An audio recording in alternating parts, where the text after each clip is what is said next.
बुलेटिनच्या सुरुवातीला एक मोठी बातमी आहे। राज ठाकरेंनी ईव्हीएम विरोधात शंका व्यक्त केली आहे। काही उमेदवारांनी मतमोजणीवर आक्षेप घेतला असं राज ठाकरे म्हणाले, तर आमचे उमेदवार जसे जसे पुरावे देतील त्यानंतर निर्णय होईल, पुढे काय करायचं असंही राज ठाकरेंनी म्हटलंय।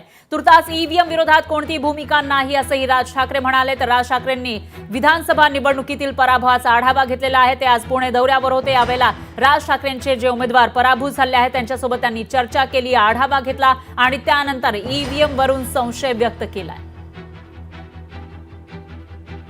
तर राज ठाकरे यांच्या मनसेनं 1,200 उमेदवार निवडणुकीच्या रिंगणामध्ये उतरवलेले होते, पण त्याच्यापैकी 119 उमेदवारांचं डिपॉझिट सुद्धा जप्त झालं आहे आणि एकही आमदार निवडून आलेला नाहीये। या पार्श्वभूमीवर राज ठाकरे नेमकी काय भूमिका घेणार, त्यांची प्रतिक्रिया काय असेल असे सवाल उपस्थित होत होते आणि आज पुणे दौरा केल्यानंतर राज ठाकरे यांची प्रतिक्रिया समोर आली आहे।